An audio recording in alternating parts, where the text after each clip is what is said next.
All right, so the last time we did a protagonist swap, well, actually, I don't remember what the last one was we did specifically, but we were reminded a while back that we actually hadn't finished season one yet, technically, because Bayonetta had never finished Ragnarok.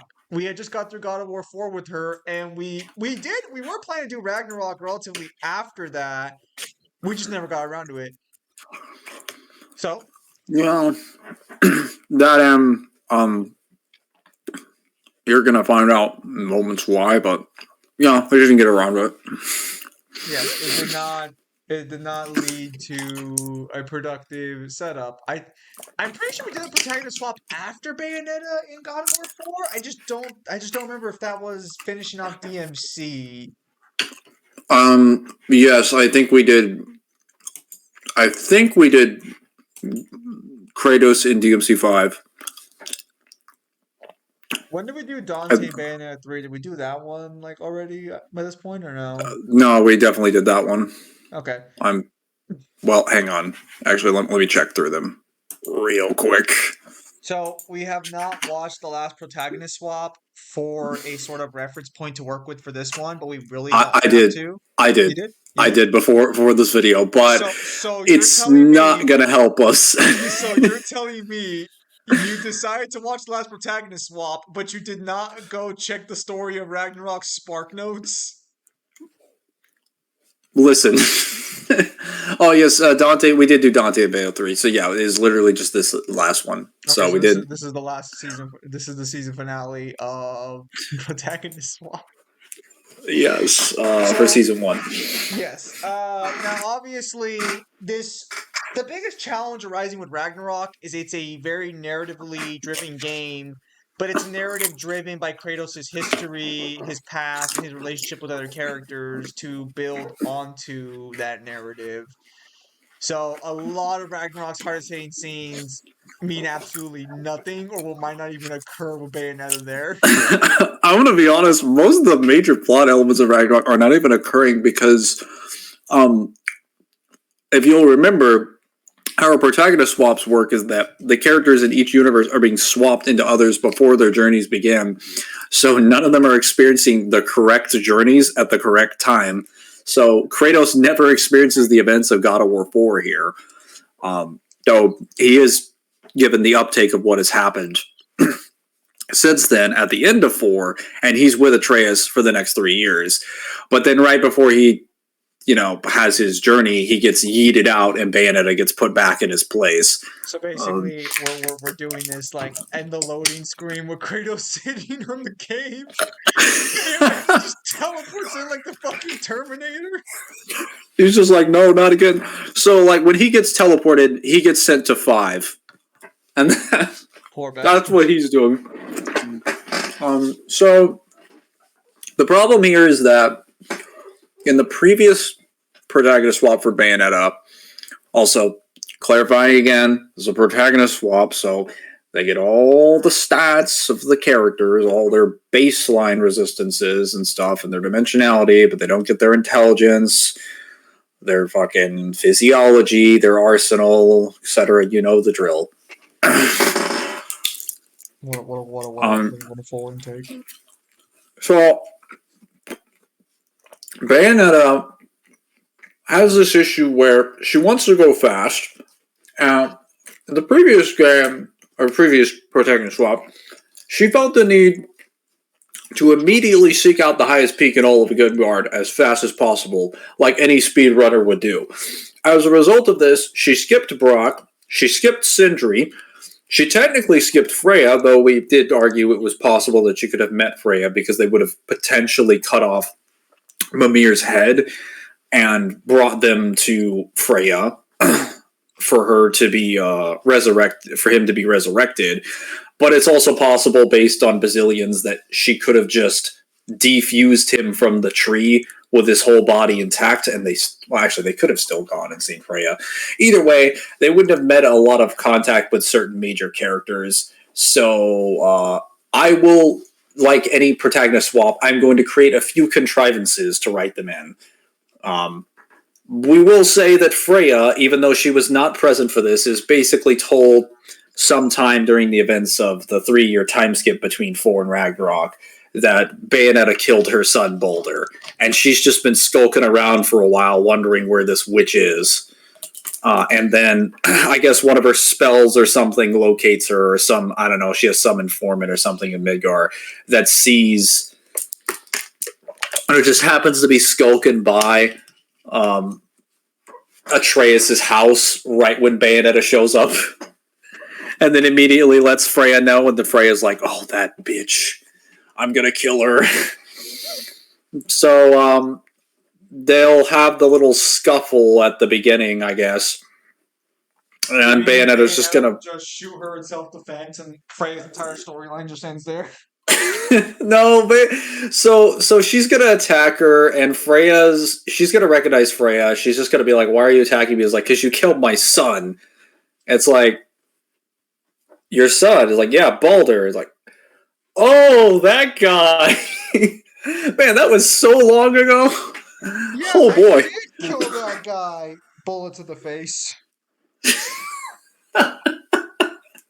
So I don't think that's what's going to happen, because she's going to be like, listen, if that was your son, I'm sorry about this. But if you fight me, I am going to kill you.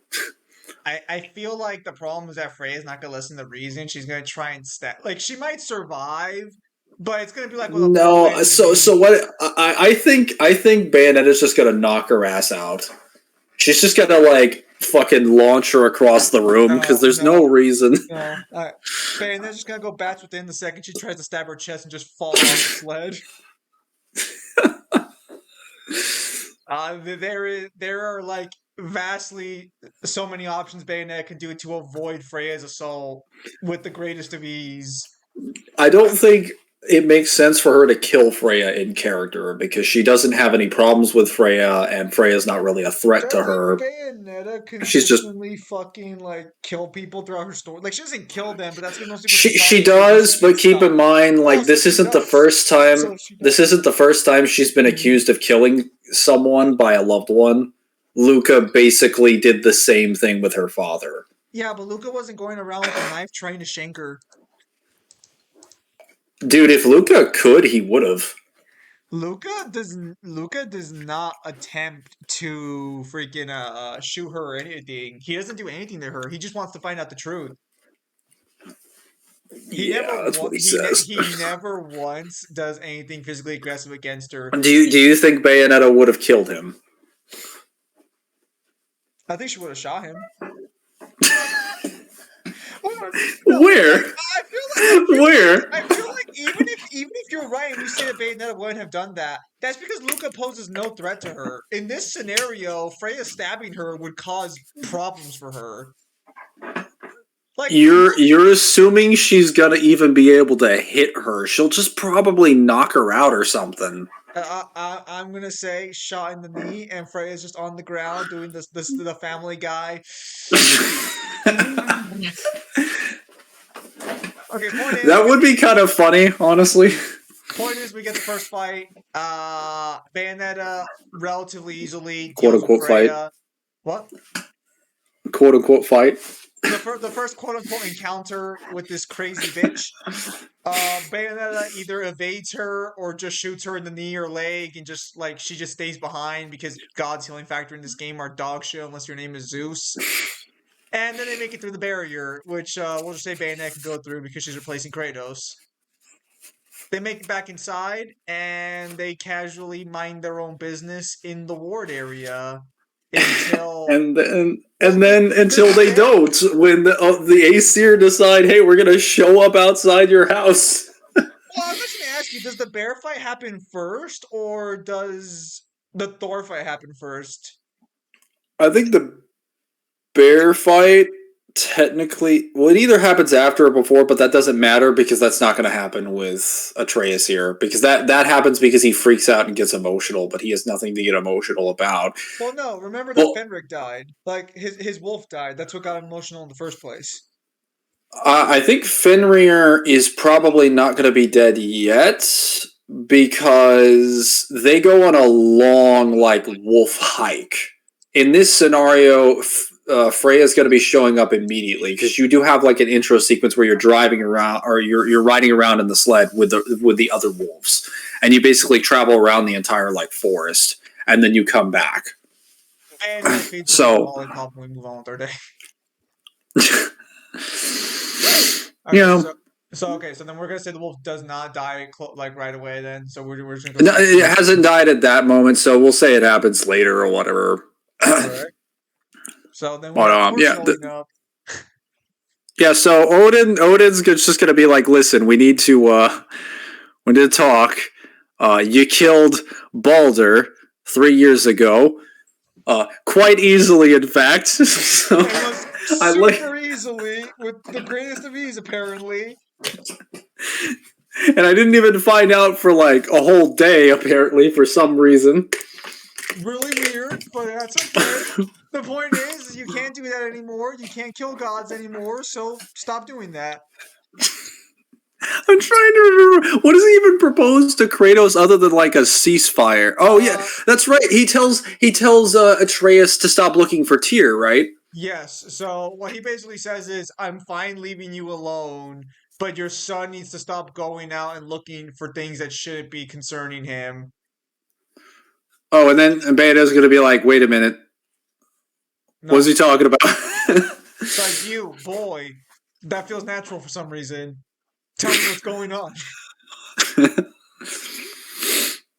Oh yeah, because I the mean, other thing too is that Odin also tried to barter with, I'll protect you from Freya, and Bayonetta's gonna be like, I really don't need that protection. She did thank you. negative damage to me. She did more damage to her pride than she did to my body. Bayonetta will most likely reject Odin just because she has no reason to trust him and she has no reason to care. So Odin's just gonna. Well, also Mimir. So keep in mind, Mimir is alive in this timeline, so we can. Well, I guess with his body, so we could probably. Well, I don't know. Actually, you know what? Oh, no, he'll show up afterwards. It's fine. Because he's mainly there he tells Kratos that not to trust Odin, that he's basically like a liar. But I don't think she's gonna need to like be informed about that because Odin, Mimir would have already mentioned Odin in the previous adventure. She would have known about him, but if we're being honest, Bayonetta's not the kind of person who likes being told what to do. So she would just give some catty response about like, why can't he go looking for him, or like, what's the big problem? You hiding something? Like Bayonetta as a character, just by her very nature, would just antagonize and go against Odin because Odin has the audacity to tell her, "Hey, stay out of our business." You know, I think she'd just be more intrigued, just like, what the hell are you guys doing, and why did you send this, half-naked tattoo man to my door, specifically to abduct this child? That sounds like you should get the police involved, but I guess I'll do. I know, she'll just be like, listen, shouldn't be, I think she has a line about this in Bayonetta 2 where she's just like, she says something to like, it's like the mass Balder or something, that you shouldn't be hunting after little boys or something like that. So she'll probably just assume this is some really weird situation that she needs to get involved in because there needs to be an adult in the room, or at least that's how she perceives it. And Odin's going to be like, whoa, no, I just need him to stop looking for Tyr. And she's all like, I'm going to tell you, no, you can leave now, old man, before I call, CPC? No, CPS. yeah, before I called CPS. He's like, I don't know what that is, and also, son, deal with that. So, I feel like, since we had no prep time discussing this, the very first issue is going to be on the table. Do we just say Bayonetta kills Thor? Yes, because the moment he's going to reach for her, Bat's within, and he's going to go right out the top of the roof, and then she'll just slap his ass down into like one of the areas where they're at, and then he'll try and fight her, and she'll kill him with one of her many options. And for anyone that's like, well, Thor's not that crappy of an arsenal. It's just he just has a hammer that shoots fucking lightning. I was gonna say, I guess let's be a little more in depth here, since after this we're just gonna be speed running most of the game's monotonous sections, anyways, because there's so many Yeah, issues this going will be the forward. first major section. So yeah, So yeah, let's first cover. Let's be generous to Odin and say, or not Odin, to Thor, and say he knocks her into the air. Let's just say he gets the first hit off because Bayonetta is just not planning for it. Completely unrealistic. she decides. No, you know what? She decides in character she's gonna challenge herself today because Freya made her a little bit depressed with that spat about killing her son, and that just like really bored her out. So she was mentally distracted because she remembered that Freya hates her for killing her son, and she's all like, "Damn, I would like to have a son or a daughter one day. I don't know what that feel like." And then Thor I'm sure it can. her into the air. I'm sure I could fix that up with Freya. That's really unfortunate that I killed her son by accident, but what are you gonna do? It's like, oh, I'm being attacked now, okay. And Thor's like, you killed my sons and my brother. Oh my goodness, there's more people I killed? Well, actually, no, he'll just say his brother, because Magni and Modi never sent in the original Protagonist swap. Because we confirmed that the reason why Magni and Modi show up in 4 is because Baldur goes back to the Aesir to report to them that he found the giant, or whatever, and he comes back with Magni and Modi, but that never happens because he gets itemized in Bayonetta's run. So then Thor's just gonna be like, you kill my brother, prepare to die. Yeah. So I'll just be honest, like, we have a few hard win cons, but like a very simple one is just that, like, in the game, you're directly able to use the Bifrost magic to basically time slow Thor in the actual game, and it works on him directly. Bayonetta has this little ability, this little, really not so well known ability called Witch Time, that she and maybe every single Umbran witch in the entire cosmology might also have. That slows down time. I mean, you can just be and honest, also like literally every single person in Bayonetta who you play as has some version of Witch Time. Some version of Witch Time and just temporal control in general. So yeah. Hard counter win con that is extremely in character for her to use, that she spams all the time, and she does demonstrate in 2 she can stack.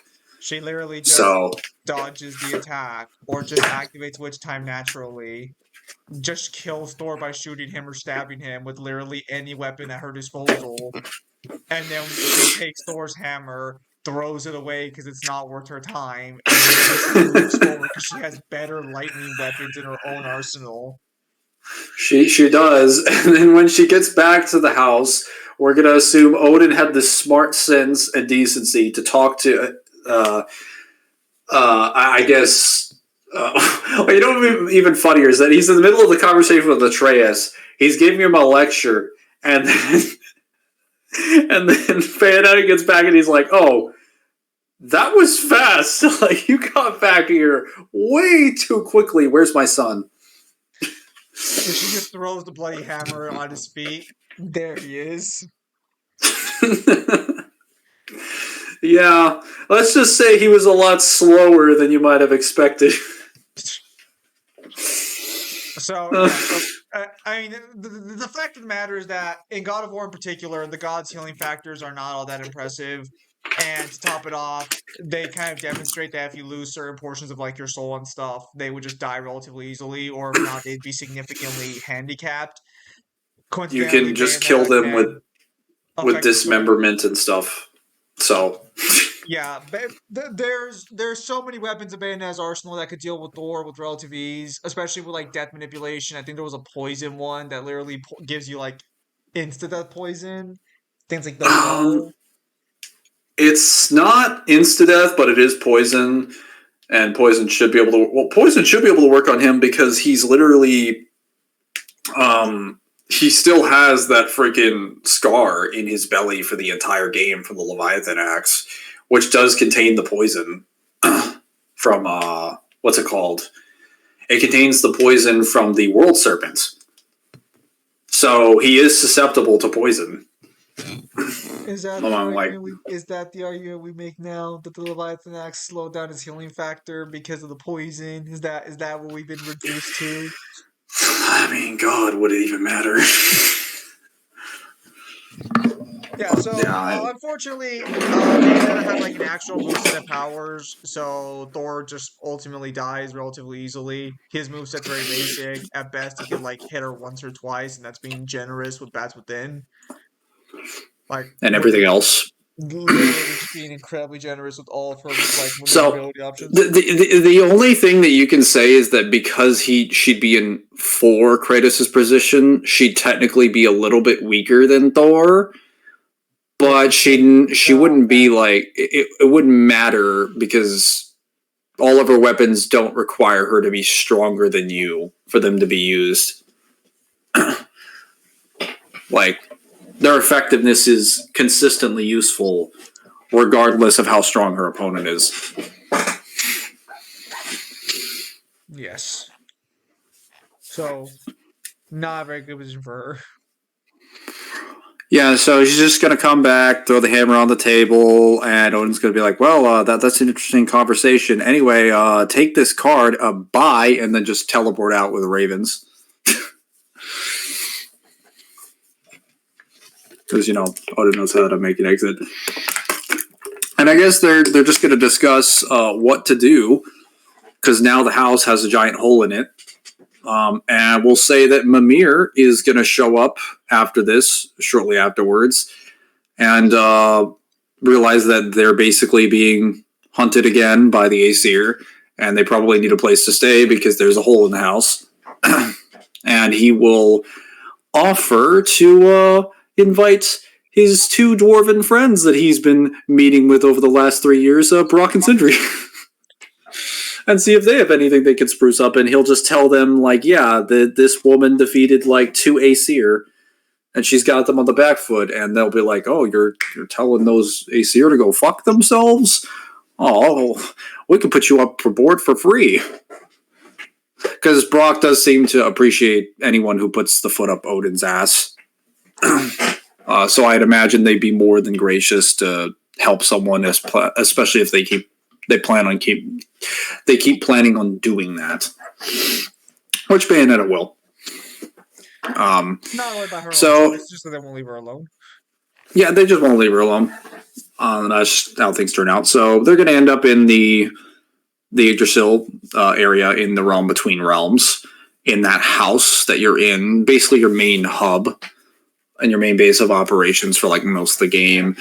And then after that point, they're just going to start their journey to go into the various realms. I believe Atreus, like, at some point suggests that they're to go to, they somehow come to the conclusion that they're going to go to Svartalfheim. It has been some time since I've seen Ragnarok, so I don't remember the exact prompt or thing that gets them there. But I do know that like the entire journey is just about them going selectively from realm to realm because they want to find Tyr. They do find Tyr in Svartalfheim. I don't remember the exact reason that they go there, or the exact reason that they decide to go there. They go there But because they go into the Giant's mural, and inside the Giant's mural, they get like a hint that where he's at it involves like a lot of smoke and ash. wait, in Midgard? Yes, remember Atreus takes Kratos to see the Giant's memory in Midgard, and that's where like they decide to go to Svartalfheim.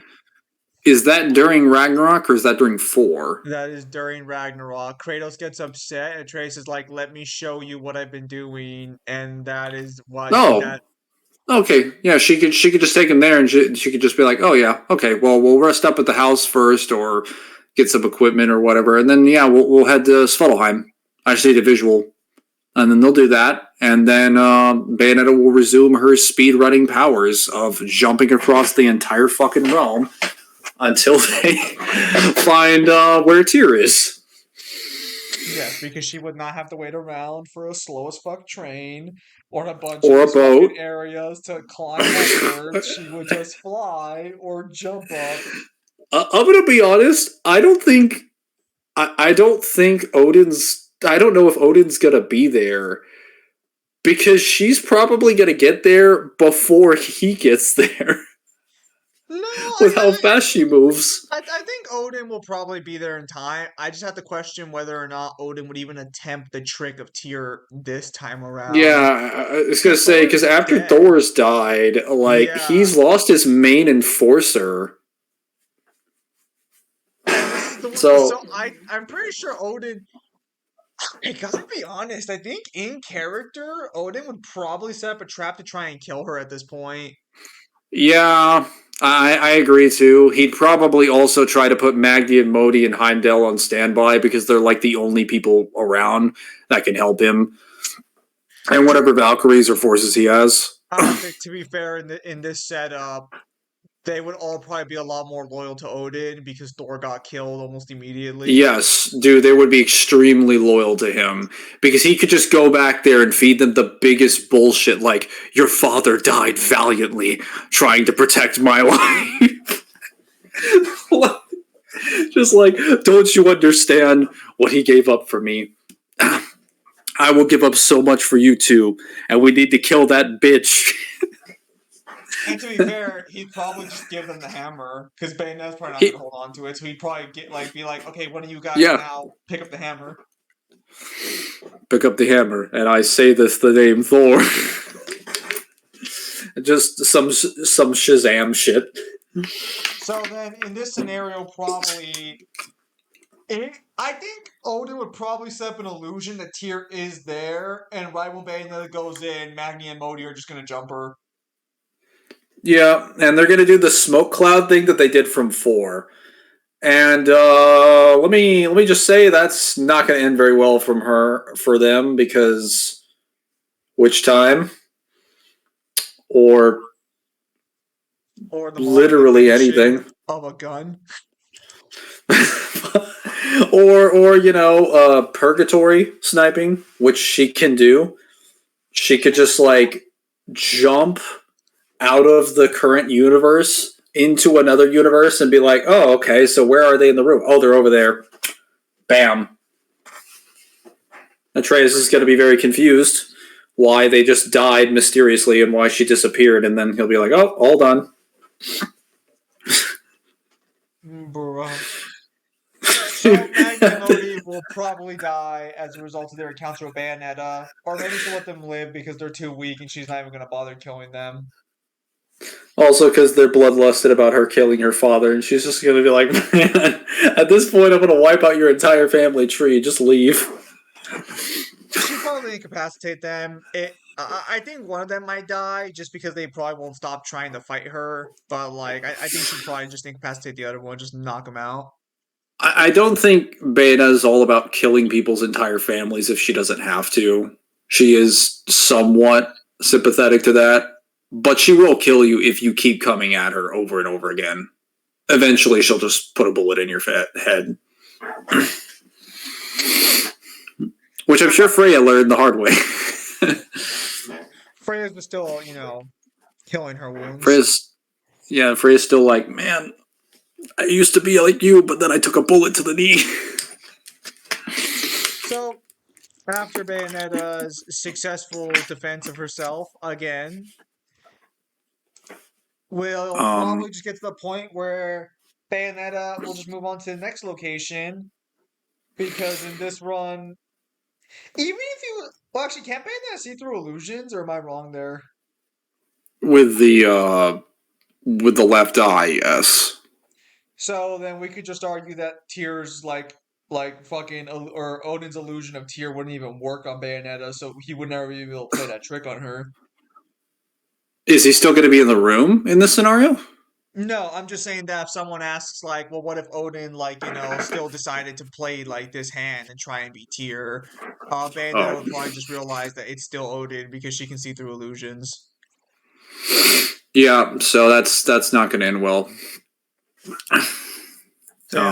So more likely, we fight Magni and Modi, we get out, we realize Tyr's not there. What's the next location they visit after fucking Swaddleheim?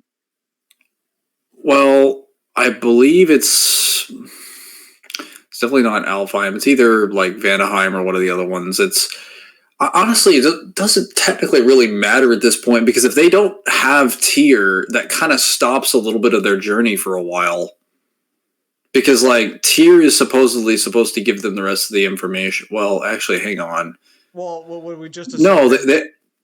they have to go to Alfheim, I think, because they end up going to Alfheim with Odin as Tyr. Remember? For what purpose did they go to Alfheim again?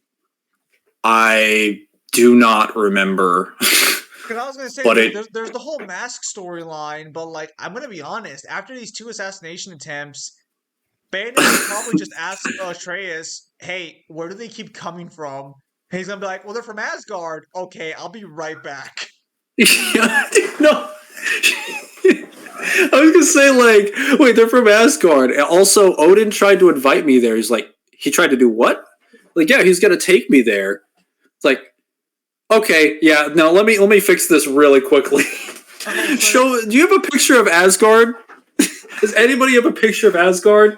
Oh, Okay, it's right bazillions. there on the world tree. It's literally right there on the tree. Yeah, I'll just head over right now. I'll be back in 5 minutes.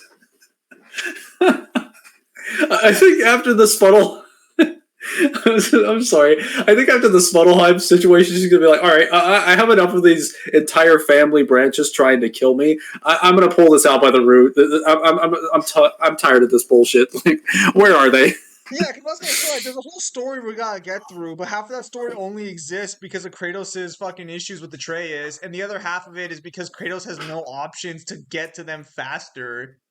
So Bayonetta can literally just be like, I'm just gonna go and fly over there real quickly. Also, because he refuses to directly combat them because he's just like, I don't want to have war with Aesir, even though they're literally already pushing him. So then we're just gonna say Bayonetta just teleports to Asgard, and Odin, in a fit of rage, With trying to bazillions. stop himself from dying with Brazilians, just goes there. And Odin will just start summoning all of his creatures, probably send Heimdall to the front lines to use his wonderful precog to fight Bayonetta. He'll dodge 1 to 2 shots from Bayonetta before Bayonetta just immediately overwhelms him with Wicked Weaves and just kills him. Well, so that's unfortunately not going to work that well because witch time. Because Heimdall will be resistant to it because it's his hilt that lets you. yes, but see, here's the funny thing. No. She can just activate it again. No, stop it. So there's hilt would probably resist Bayonetta's time slow, unless you want to argue for hers just being like vastly superior. Well, I kind of would, but like in general, it's like she can already cast it on angels, and then in Bayonetta 2, when they're already in the middle of a witch time sequence running across the bridge, she can witch time again. Like on top of that, and then that slows them. So I would just argue she would just do it again, and even if she doesn't,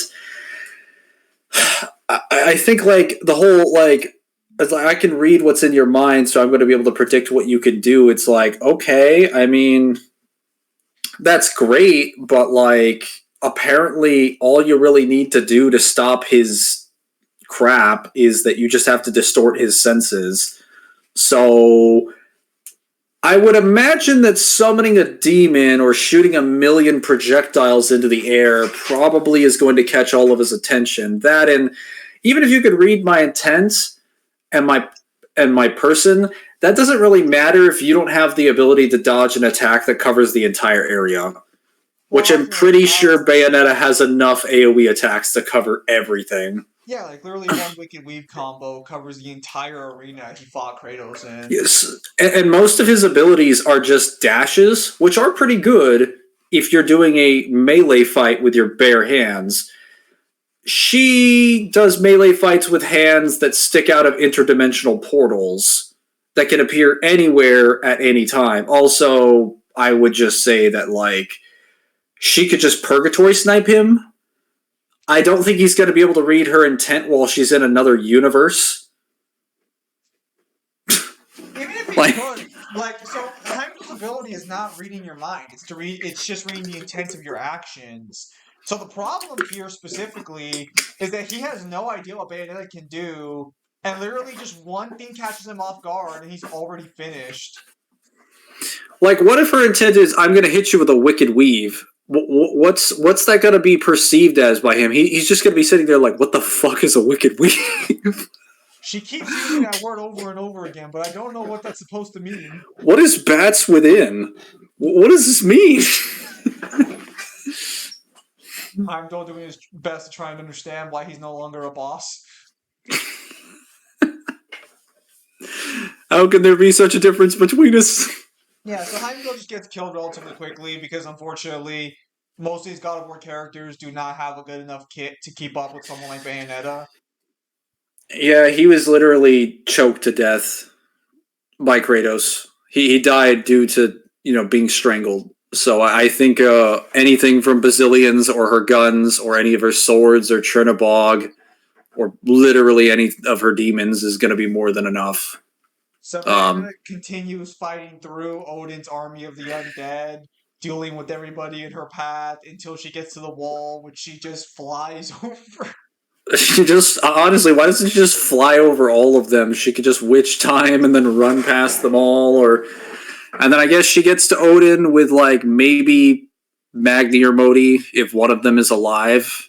I'm going to assume at this point, if one of them's already died, the other one's still too weak to fight, because this really happens 2 minutes later. Oh yeah, that's right, because there's, like, no downtime. So, wait, yeah, so Bayonetta's just gonna show up and be like... There aren't any gods left, right? Aside from Thor's wife and his kids? Yeah, but Thor's wife is not gonna do this fight at this point, because she's gonna realize that it's stupid to try and fight Bayonetta, and her kids ain't gonna... If her daughter shows up, Bayonetta's probably just gonna trap her in a witch time, and just leave her there until she's done. You killed my father. Yeah, I've killed lots of people's fathers, apparently. It seems to be a recurring theme. I don't know what's going on here. You guys seem to have this problem a lot. Anyway. Yeah, so then she would just literally just, at that point, just take on Odin, who granted has the best moveset in the game among all the Aesir. But his moveset consists of shooting a couple projectiles, allegedly having all the magic spells in the Norse pantheon, which we can't even confirm. We're just kind of giving that to him. But even then,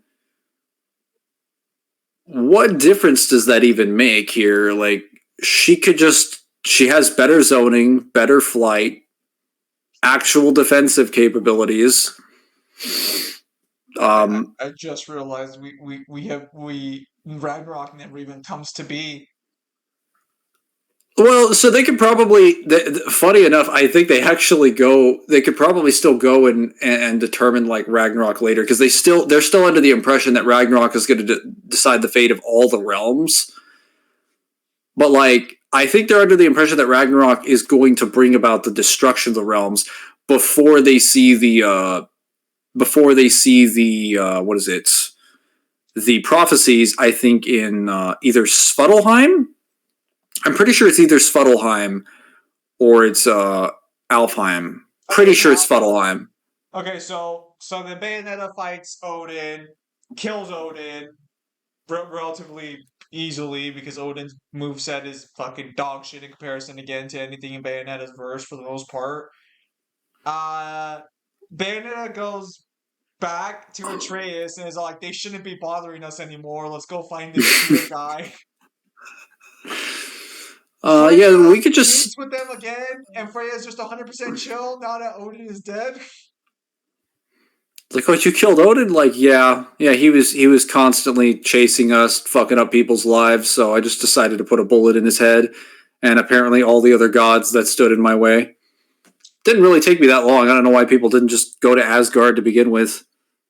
Maybe you're not so bad after all. So, I mean, Freya, Atreus, and Bayonetta go to Alfheim, discover that Ragnarok was just to kill Odin. And then yeah. I mean, I guess they could probably, like... The most I could think is that they would go to Jotunheim specifically to figure out more about Atreus' origins as a giant, because he's been concerned about that ever since the events of 4, just to wrap up his story.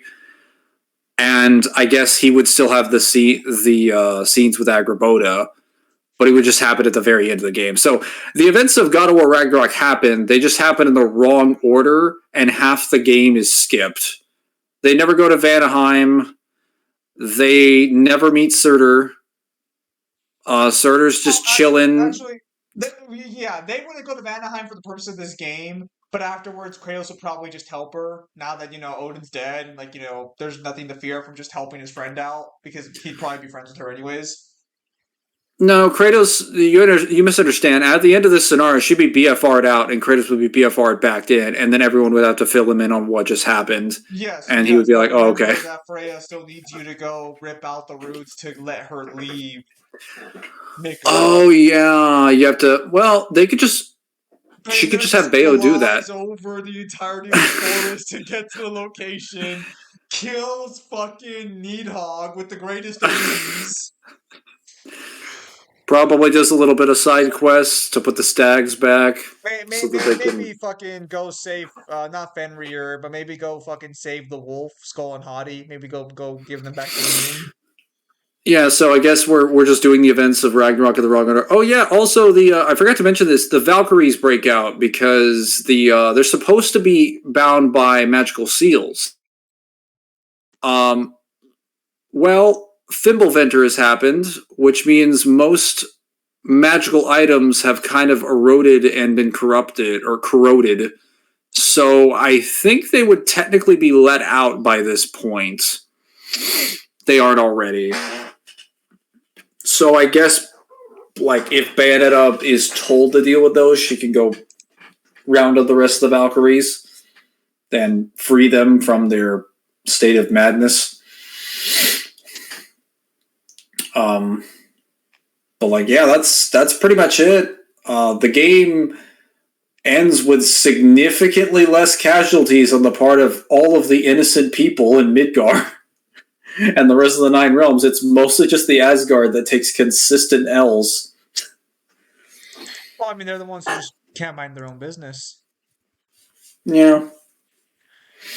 Then she gets yeeted out, and then Kratos gets popped back in, and then that's probably the end. I don't think there's anyone else that we could have mentioned that was worth the time or effort. Like, it's really just... The bosses are really just Thor, Heimdall, Odin, and Nihog. Like, that's really it. Other bosses, it's just that none of them would make it. Oh, wait, we forgot. Bayonetta 2 shots the Valkyrie fucking units. We forgot the Valkyries that work under Odin who would show up to try and help Odin, who Bayonetta just... I just kind of glossed over anything in Odin's army because there's nothing that he brings to the table. I mentioned before, they're just glorified aerial units. That's what they are. They're just... Like, you think you're going to beat Bayonetta in a contest of aerial combat when she can do her entire moveset in the air and all you can do is swing around? Like, less accurately than you would on the ground, I might add. This is always one of the problems that, like, God of War's issues in Ragnarok stem from the fact that Kratos either A, lacks powers to fight, or B, doesn't have specific powers that someone like Bayonetta would have access to. Again, dimensional travel trivializes half of the game's entire issues. Flight trivializes almost everything in God of War's verse.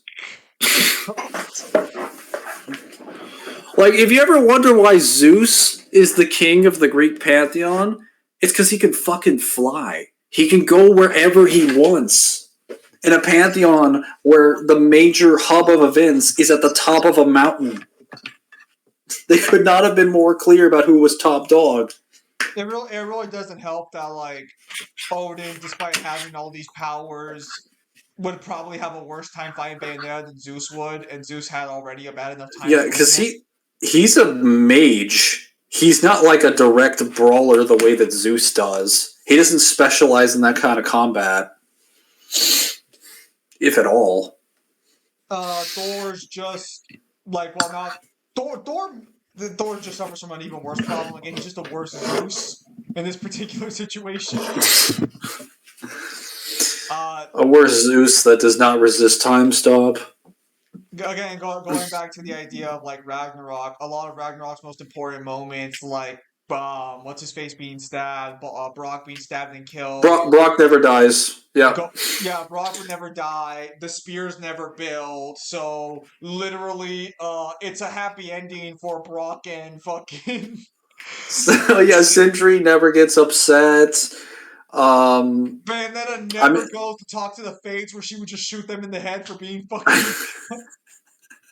the giant. I don't think they ever really bring up the giant. Like the giants quest line just gets relegated exclusively to Atreus, and Bayonetta just kind of drops him off there like a daycare, and then just takes Freya to Vanaheim and is like, "All right, let's go fix your spirit or whatever." There's literally nothing that really goes on. There's no tension. There's no threats or anything because again, even if Surtur is skipped. He's like a huge character in the plot, and we're just like, oh, well, we're just gonna skip him because there's no reason for him to be involved now. for Surtur, Atreus just shows up with Kratos later and is like, "Hey, Ragnarok's over. We killed Odin, so you can go be with your wife now without dooming the realms or anything."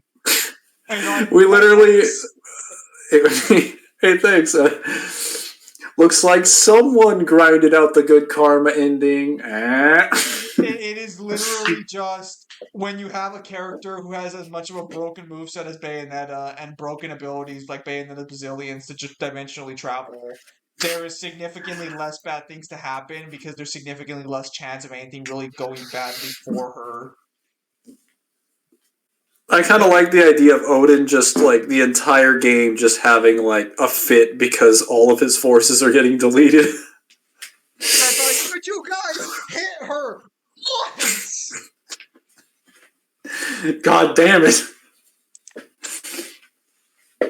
Why does she keep disappearing during the fight? There's really no advantage here.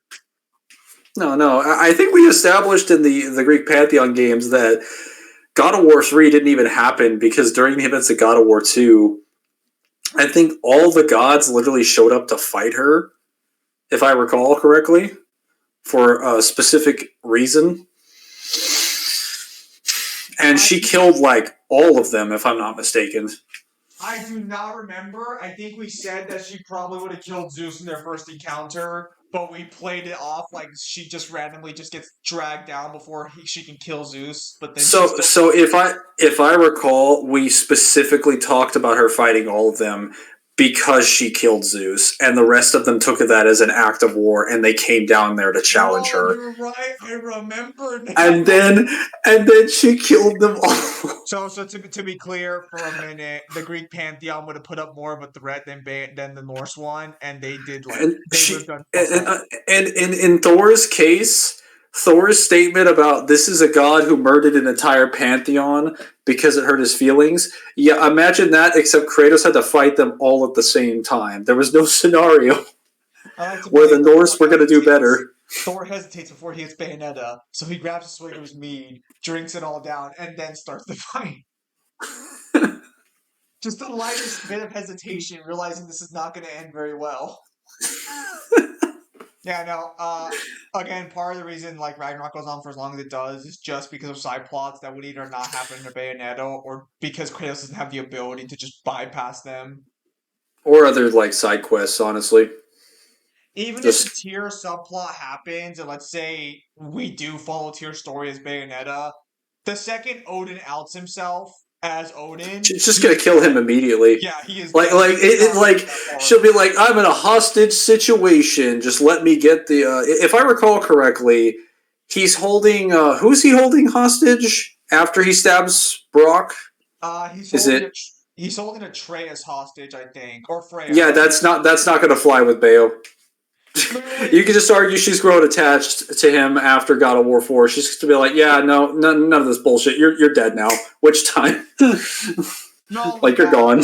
Even if Brock gets stabbed, Bayonetta would probably just heal him. I'm pretty sure she has that power to heal people. Even if she doesn't, she just gives him a lollipop and moves on with her day. Everyone else is gonna be like, what the fuck is this magical healing substance you have? Like, oh, that's just candy. Doesn't she have healing? I could have sworn she could heal people. No, not really. No. Well, it's But okay. she, I mean, if we want to give her the lollipops, I guess she can. She could just give him a lollipop. It's okay. I mean, His she soul could won't taunt leave to his heal body. herself. Does that count? No. Even then, his soul won't even leave his body because she'll just stop it and put it back in. She'll be like, "Get back in there." You Wait a minute. see? I say when you're done. She just resuscitates his heart. No big deal. But yeah, no. Yeah. There's really nothing else to really say here. There's again, all the fights end in their first encounter because none of the gods or any of the creatures could really stack up to Bayonetta's just crazy arsenal by comparison. A lot of contrivances do happen, but they kind of have to happen here because, like I said, due to Bayonetta speedrunning a lot of things, due to her flight abilities, she would have no reason to just slowly walk through every single environment. She'd take to the skies if Atreus was like, "Hey, we just have to go to the highest mountain." It's just like, so if I could fly, we could just get there. Atreus would be like, "Yeah." They're like, "Oh, well, then I'm just gonna skip the entire Midgar realm and go straight to the highest peak." Which means she's never going to interact with any of the characters, so I had to come up with some reason for how they're going to end up at the house. Thank Mimir God ends up Mimir's in ruling the Nine Realms. it. With his full body intact. They now have the best ruler they could have ever asked for. I'm going to be honest, this is a very happy ending, all things considered. This is a very happy ending. Literally nothing goes wrong for the most part. Well, except for what's her name? What's the name of Thor's family? Yeah, Like Lady Sif. Sif, and Well, it's I okay cannot because remember the daughter. one of the brothers is still alive and he's probably not a piece of shit anymore because he got humbled. I feel like having several of their gods just be killed is gonna maybe cause problems Well, listen, for them. We'll throw them a bone and say only Thor dies and the other two kids just get beaten up to a pulp and they're still alive. We'll throw them a bone. See? Positives. Sure. Listen, I'll just say that it turned out best for. Actually, that's a better ending than the actual Ragnarok game because they lose their fucking home. Their entire world, their entire realm gets obliterated. Some of their friends are sent to die. Whereas in this case, literally only the people who deserve to die actually die. This is literally just this is just pure profits. These are just upgrades, Mangler. Upgrades. Come on now. You get with the program. Probably the only argument you can make is like the only problems going forward, maybe, but again, with the mirror in charge, this won't matter. Uh, the like other realms just get like better treatment. They won't be treated as shit by Asgard anymore. Literally just pure positives across the board. Hopefully someone Vanaheim does. would be more than willing to help out. Although I forgot to mention one thing. Technically, since they didn't go to Alfheim the first time, the Dark Elves are still in charge because they never turned on the light of Alfheim. Okay, So so in then it's still a good ending then because they're the it's best. it's still a better ending because the light of Alfheim, Yeah. Okay. like Great. when it's in control, if I'm not mistaken, it is established by Odin that it basically like one of the reasons that they were at the war with the light elves was because it was just essentially destroying the ecosystem because of what Yes. What the you Lake of find Souls. out in Ragnarok is that the light of Alfheim is like a drug, and that you basically put the drug addicts in charge of the society. Yeah, it rips out it kind of does what like Black Hole does to like the Wars world in Advanced Warfare, where they essentially just drain all the resources out of the land to make a huge military industrial complex, but it leaves behind like dry deserts and crap. It just kills the area that they're in. So we could probably just say that Man, what's wait, um Freya's brother doesn't die. He doesn't die either. man, She goes back to be reunited with him. just pure Literally just positives. doubling Like his. there's not a single downside. I was gonna say there's not a single downside here. Every single likable character alive. Every, I mean, they still basically say that every conflict is resolved, even in the original ending. It's just less believable there. Yeah, so now they have a fucking ruler, or at least an advisor, who can bring peace between the realms. Asgard is humbled because they don't have their gods anymore, and the Vanir probably don't care about revenge now that Odin's dead. Yeah, I see no downsides The, here. the elves are not going to fight because Freyr is there, And and also the Dark Elves are well, still in charge, so life is just better. I'm actually not thinking, is there any Suter is now downside? settled down with his wife. Surtur is living Um, chill life with his wife. The wolf is still trapped in the fucking chains. so it's not threatening the realms or anything. The Valkyries have been freed.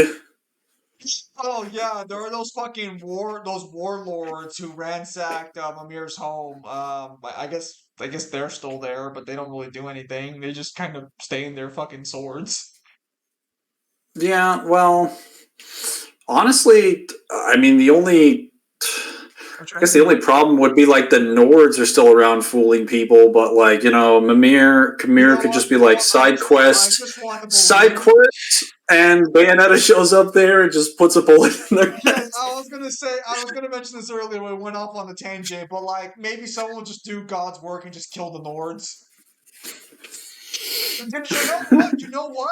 No. Mimir, being the smartest man alive, goes to talk to the Nords with Bayonetta to find out what's going on. He realizes they just manipulate people for sport, and he's all like, Bayonetta, could you like kick their ass or something?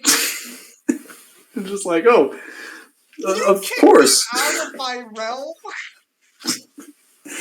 They're threatening the good people of these 9 realms that you tried to save, and they're going to undo all the work that you did. You just shoot them in the head real quickly, see if they can predict No, how no, the no. See, what would be greater is that she's like, I don't know if I want to, and then the Nords start telling Bayonetta how her future's gonna go, and she's like, come again? You telling me how my life is gonna work out? She's like, Oh yeah. you're gonna be a terrible mother who abandons her daughter. Oh, okay, hang on. Now it's personal. You'll never get with Luca. And And next see, next 5 minutes, a demon just gets summoned out of their house. Bayonetta's just like, so I took that personally.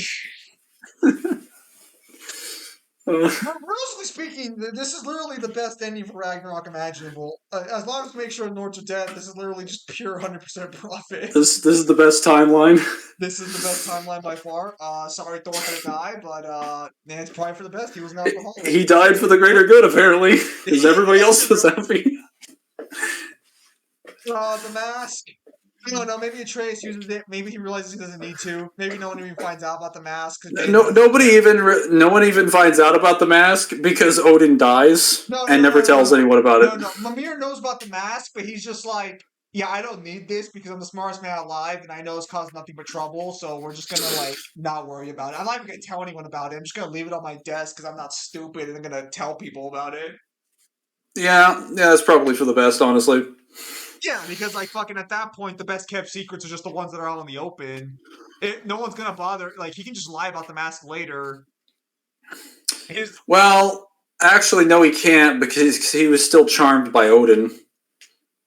he can just say he can just word of the realm where it's all like, what's this mask? Oh, it's just something that was really important to Odin. He spent his entire life working towards it. I didn't really care for it. Boom, boom. So we're not Remember going to do else? anything about So it. look. He doesn't even know how to find it. So he's gonna be like, I mean, if you want, you can take it. I don't like. It's not gonna do anything. And just be like, listen, there's no point in doing it. It's a worthless piece of garbage. Listen. If you want to know how well that story ends, look at what happened to Odin. Damn, these are just pure stock profits. Shame Needhog died too, but Needhog has children. They'll be fine.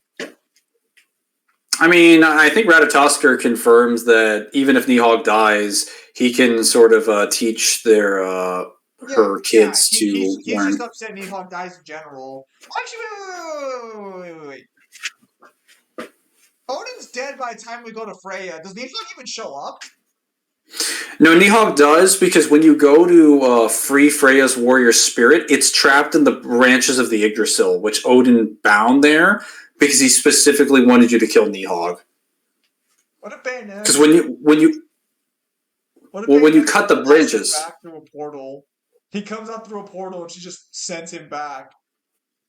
Because it's only there as long as the roots are being damaged. So what if you just like break the roots fast enough? Does it just leave you alone, or does it still keep trying to kill you? uh, I mean, if you were at the position, yeah, because Okay. the only reason it's there is because it detected the roots being attacked. All right, then we'll just assume Needhog dies. Then we'll assume we can't save Needhog. For shame. We saved the stags though. Side questing. Yeah, I think that's pretty much everything. Everybody pretty much gets a happy ending, which is nice for once, considering these protagonist swaps are either somewhere in the middle with Dante, or they end horribly with Kratos, where everyone fucking dies. Yeah, I actually but never bothered to think about the ramifications of Kratos losing his quest when Dante has to go back. what do you Well, mean? well, because like when Kratos fails, Dante goes back to a world where the villain won, and he's just like, "What the hell is Oh, this?" I was gonna say Dante gets fucked in the protagonist swap. I think Bayonetta is the only one that walks away with a W here because Dante succeeds in performing the actions of her story. She comes back to a peaceful world. Kratos comes back to a peaceful world, but after he got fucked for like the entire outcome, Dante wins and then comes back to a W. It comes back to a losing world. I'd like to believe that Dante just goes and fights the beast heads and just reverts all the damage Kratos did by not succeeding in his quest. Like time travel. Kafka finds Virgil. Virgil, the fruit. Let's use it to rewrite time because this was bullshit. So yeah, that's about it. It is kind of nice that the last protagonist swap, while faster than what people were probably expecting, because it's such a long story. It's kind of nice it ends on a relatively happy note, all things considered.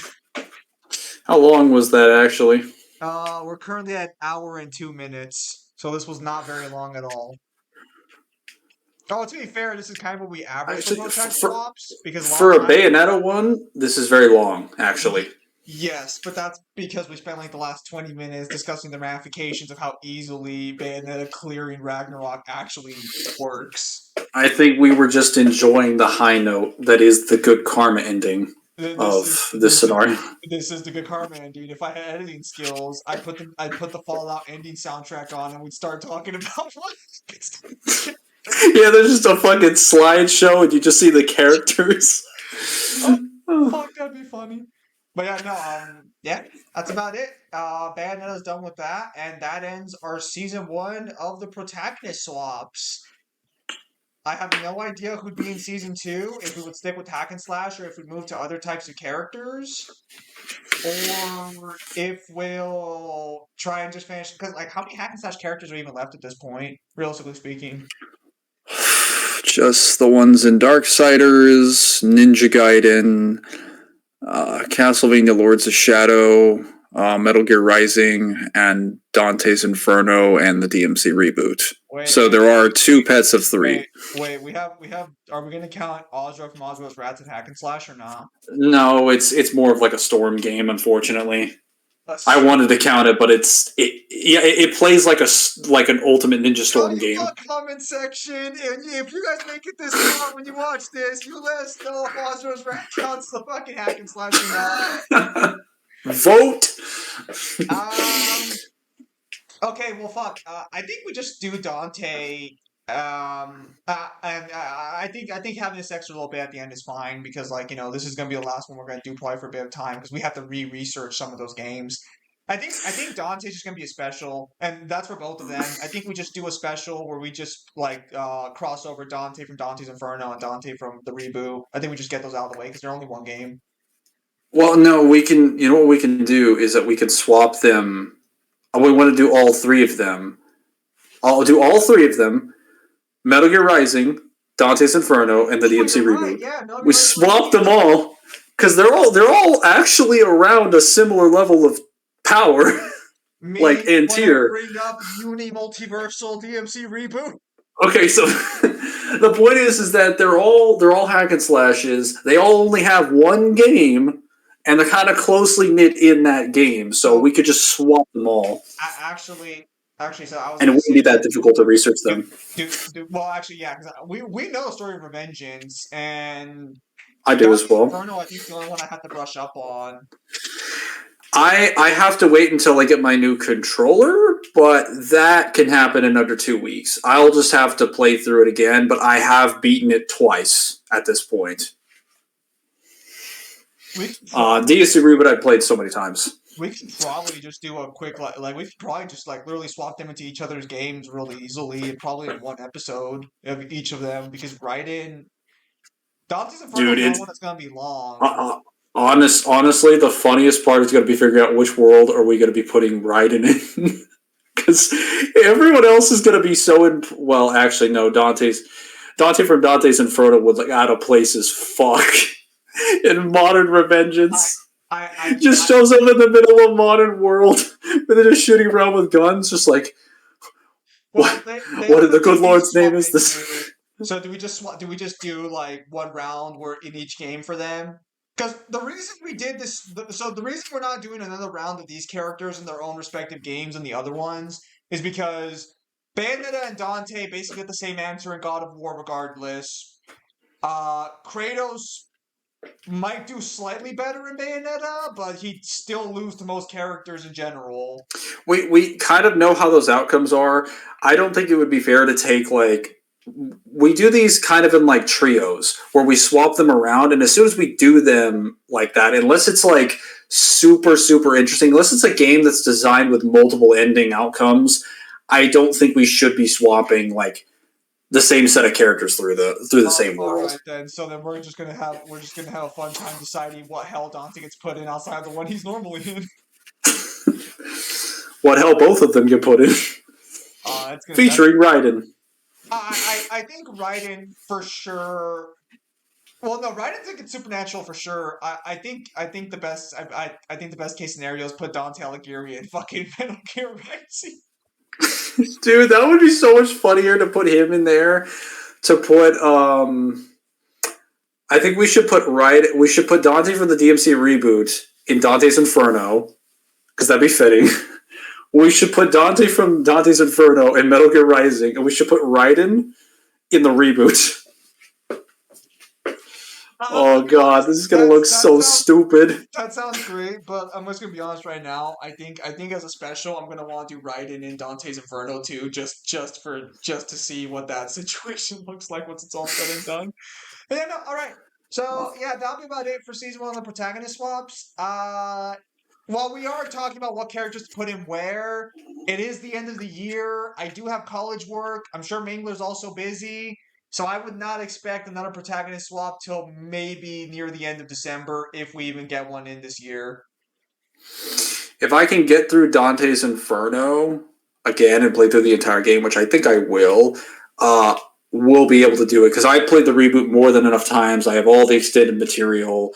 I've played through Revengeance like 4 or 5 times. They've all like Zim's played through Revengeance a bunch of times and the reboot, so we have way more than enough knowledge on both of those games. It's just Dante's Inferno that we'd be rusty on. Yes. So we'd have to go through the game there at the end to see that one, and then we'd have to have a discussion about how Dante's powers would actually work against the other verses. Oh god. Because I'm gonna tell you right now, we're gonna have a really interesting discussion about how we're gonna take that cross into account. Dude, that fucking cross is gonna be really weird. So yeah, that'll be it for this season one of protagonist swap. Season two will probably be a lot shorter if we just go with those three. And so at some point, because I know some people were asking about villain swapping, maybe, but you can we kind could of already tell how that story goes depending on which characters are being swapped where. well, I'll have to let me work on some idea first for what a villain swap could be, but I might have to structure it a bit different narratively in order to make it work. Or like maybe a villain scenario that's different. But Yeah, you did mention we could do a stream where we just answer questions about the Protagonist Swap Season 1.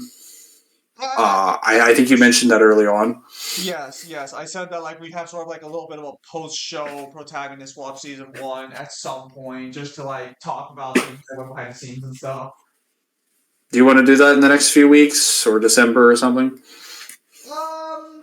Well, let's see. I got an assignment due this week, and then my last assignment's due at the end of November. Well, I got assignments due on December 2nd, but like I mean like for free time. I mean we can do it like near the end of we can do it like near the end of November. Do you do anything in Thanksgiving with your family, or do you want, or we can do it like a little earlier? I do things with Thanksgiving with my family, but like it's Gross. honestly like it's just Gross. it would just only Gross. be like maybe an hour or 2 hour stream, just us chilling and answering Yeah, questions. I was gonna say. I mean, we can just do it like whenever, honestly. Like, It, just like probably not till after Wednesday though, because I do have an assignment due this Wednesday. I'm not going to be like free to do projects next week, so it'll probably have to be the week after. Okay, when you mean next week, do you mean this week or do you mean the week after this week? Yeah, this week because it's Sunday, so Okay, the okay, following is Monday through. Yeah, okay. So then this week you're not gonna be free. So then we have to agree on the date for sure, but because I would have to like sort of like announce it a little ahead of time so that way people who want to join or if they can't for reasons we can try and what work out about a date. what about a Monday from now? I mean, but yeah, I can come back in the afternoon after college, yeah, and we can just do it like that. Yeah, so a week from now, All right. Monday the 19th. All right, I'll make the announcement later today, or actually, I'll make it tomorrow because I'll just upload this tonight. I'll check the 30 seconds, see if I can make ads on it, and then afterwards we'll make it public tomorrow while I'm at college. Yeah, you should probably do a community post on your YouTube thing. Yeah, I'll do that. That way, sort of like announce when it's gonna happen, so people want to get All involved right, with it. that's Yep, all for me. yep. So with that said, thank you guys for your time as always. Have a nice day. I'll see you guys on the next streamer video. Take care, everybody.